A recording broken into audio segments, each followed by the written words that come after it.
Hello po, ituloy po natin yung pag-aaral natin tungkol dun sa umbilical cord care. This is part 3. Namarites naman natin yung healthychildren.org na kasama rin yan ng American Academy of Pediatrics. In-update nila noong July 2025. Ito lang.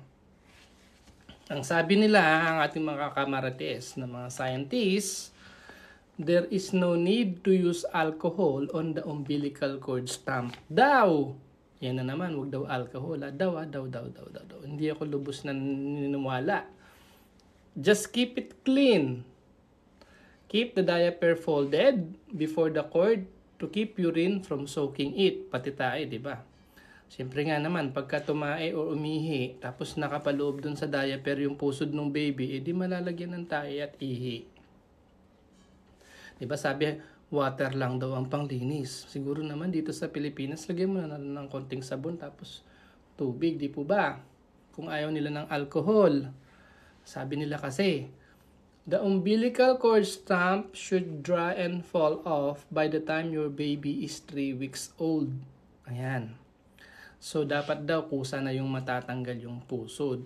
Tagal na ng pusod natin na ito, no? Merong sakit na tinatawag na umbilical granuloma, yung sometimes instead of completely drying, the cord will form a granuloma. This is a small reddened or brownish mass of scar tissue that stays on the belly button after the umbilical cord has fallen off. This granuloma will drain a light yellowish fluid. An umbilical granuloma will usually go away in about a week. Yun pag natanggal na yung pusod, mayroon pang natirang parang mamasa-masa doon sa loob.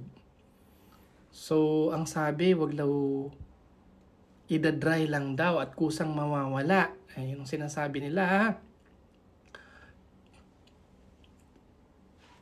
Tapos ito, doon sa libro namin, sa Pediatrics, yung Nelson, sa chapter 144, doon sa topic na the umbilicus sa page 1131, sinasabi doon, the presence of saprophytic organisms, yung mga fungi or bacteria doon sa pusod, delays separation of the cord and increases the possibility of invasion by pathogenic organism.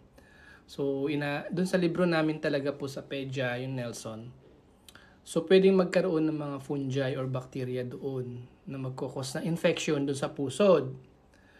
Good results are usually obtained by cleansing with alcohol several times daily. O, tingnan mo naman. Doon sa libro naman, doon sa WebMD, ang sabi, wag mag-alcohol. Doon sa libro naman namin, ang sinasabi, mag-alcohol doon sa mga umbilical granuloma. Several times daily pa nga nakalagay doon sa libro namin talaga. Sa Nelson Pediatrics, pwedeng maglagay ng alcohol pag may umbilical granuloma. Na yung na-detach na po yung pusod, natanggal na, pero may parang makintab na mamasa-masa pa doon sa pusod, ay pwede na palang mag-alcohol. Ano pa? Good day.